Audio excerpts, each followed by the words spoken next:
दुलाराय बर' फरायसा आफादनि बानजायनायाव बिटिआरनि मोन 30 माहारियारि आफाद आरो फरायसा आफाद जिहेतु 2020 बिटिआर गोजोन गोरोबथानि उनाव जोङो सीसी BTR coordination committee of BTR अर्गेनाइजेशनखौ जोङो दादोंमोन आरो बे आफादा दिनै फैयै फैयै बिटिआर ओनसोलनि गोजोननि थाखाय शान्ति परिबेश लाबोनाय बिदा फंबायनि गेजेराव अनलायनाय गुबुन गुबुन हारि माहारि गुबुन गुबुन रावारि गुबुन गुबुन धोरोमारि जि बिथिङानो जायामोन फ्राय 22 माने कमिउनिटि इन बिटिआर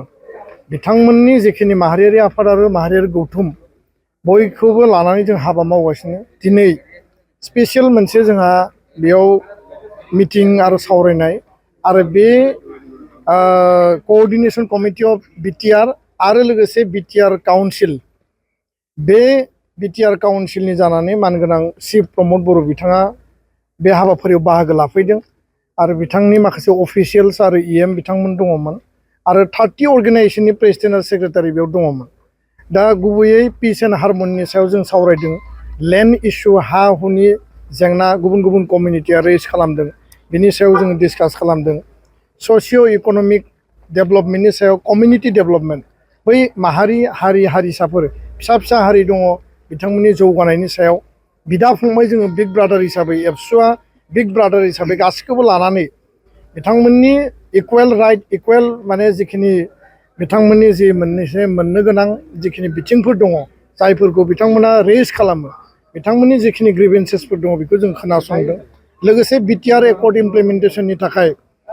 जिखिनि बिथिं दङ बे बिथिंफोरखौ जोङो बिथांमोननो मिथिहोदों आरो लोगोसेनो नैबे जिखिनि anti social activities drugs alcohol gambling trafficking child marriage आरो रेप आरो मार्डार मलेस्टेशन जिखिनि इन्सिडेन्ट जादों बे जानाय थासारिफ्राव कोअर्डिनेशन कमिटि अफ बिटिआर अर्गेनाइजेशना माबायदियै खामानि मावनानै जोंनि गेजेराव जाहाथे जायफोर दायनिगिरि दङ जायफोर कालप्रिट दङ गुबुन गुबुन हारियाव गाज्रि मानसि थायो बे गाज्रि मानसिफोरा जाहाथे समाजखौ गाज्रि खालामनो हाया आरो दायनिगिरिया साजा मोनो आरो जाय भिक्टिम परियाल बिसोर जाहाथे जास्टिस मोनो बेनि थाखाय जोङो खौसेयै खामानि मावलांनो थाखाय जोङो सावरायबाय आरो जोंनि दिनैनि सावरायनाया जथेस्थ' ओंथि गोनां फिथाइ गोनां जादों आरो गोबां माखासे बिथिंनि जिखिनि सलुसन नांगौ मोनसे बिथिङा जाबाय जे कमिउनिटिनि गेजेराव माहारियारि फरायसा आफाद हिसाबै जोंनि इउनिटि जोंनि ब्रादारहुड जोंनि हारमनि आरो पिस नांगौ आरो गोबां आफादफोरनियाव बिटिआर काउन्सिलनि फारसे बिथांमोननि ग्रिभेन्सेस आरो डिमान्ड्स दंमोन बै हा हुनि जेंना स्कलारशिपनि माखासे मेटार बा गुबुन गुबुन जिखिनि माने कमिउनिटिफोरा जिखिनि भबन बा बे जिखिनि बिथांमोननि जौगानायनि बिथिं बे बिथिंफोरखौ लानानै बिटिआरनि चिफ बिथाङा गावनि बिथिंनिफ्राय खेंफोरथि होदों आरो मा स्टुडेन्ट रिलेटेड मा एजेन्डा लादों जेनेबा मिशन सुपार 50नि बाथ्रा मेडिकेल इन्जिनियारिं सिभिल सार्भिस बिनि अनगायैबो माखासे स्कलारशिपनि इनिसिएटिभ दा टेट टिचार एपइन्टमेन्ट जाबाय थादों बे बिथिङाव गोबां माखासे कमप्लेन अभियोगफोर फैदों ग्रिभेन्सेसफोर फैदों बे बिथिंखौ रोखा रोखायै बिथांमोना फोरमायदों आरो मिजिंथियो जाहाथे नैबे जि इनिसिएटिभआ जोंनि ओनसोलखौ बिटिआरखौ स्पिडि माने मोनसे डेभेलपमेन्टजों लोगोसे बिटिआरआव थानाय गासै 22टा जाति जनगोष्ठीनि गेजेराव आन्डारस्टेन्डिंखौ मजबुत खालामगोन आरो फैबाय थानाय समाव सीसी बिटिआर अर्गेनाइजेशना जोङो बिदा फंबाय ब्रादारहुड मोनसे रिलेशनशिपनि गेजेरजों दुलाराय बर' फरायसा आफादा बिग ब्रादार हिसाबै जोङो आवगायलांगोन खामानि मावलांगोन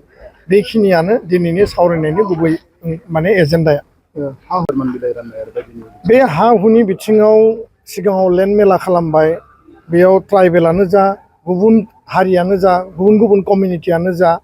आरो दायो बसुन्धरा आसनि बायदि बैसोमुथि आसनि बेयाव हाबा मावगासिनो दङ टटेल जिखिनि अनलाइन एप्लिकेशन बिनि 60-70% रिजल्भ खालामबाय आरो अफलाइन 1,43,000 परियालनो लेन्डनि माने जिखिनि जेंना दंमोन बिनि सलुसन खालामनाय जाबाय होननानै बिथांमोना होदों दा बयबो हारिया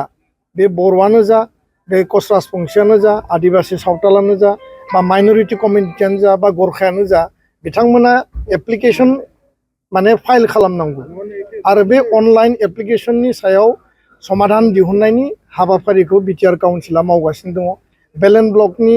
जि एरिया बेलेन्ट ब्लक मेटार हिसाबै थांगोन। पिजिआर भिजिआर फरेस्ट जिखिनि मेटार दङ बेखौ बे हिसाबैनो नायनाय जागोन। आरो जिखिनि जेनेरेल एरिया दङ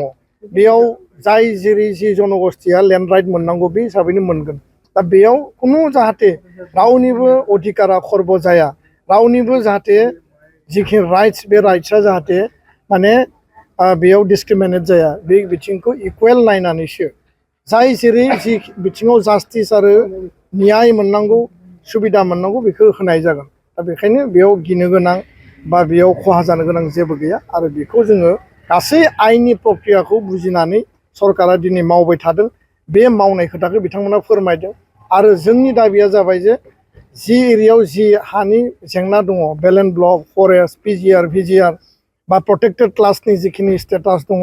बा नन प्रटेक्टेड बा नन बेलेन्ट ब्लक एरियायाव जेनेरेल मानसिफोरा जिखिनि राइट्स एन्ड प्रिभिलेज मोननांगौ बेखौ होनांगौनि थाखाय दिनै बेयाव तन्न तन्न खोथाफोरखौ स्पष्टयै रायलायनाय जाबाय। आरो जथेस्थ' जोंनि बाहागो लागिरिफ्रा बे खोथाफोरखौ मिथिनानै गोजोननाय मोनदों। आरो थारैनो उनाव आरोबाव बेबायदि जेंनाखौ जोङो मोजाङै समाधान खालामलांनो हागोन होननानै जों मिजिंथियो। गोजोन्थों।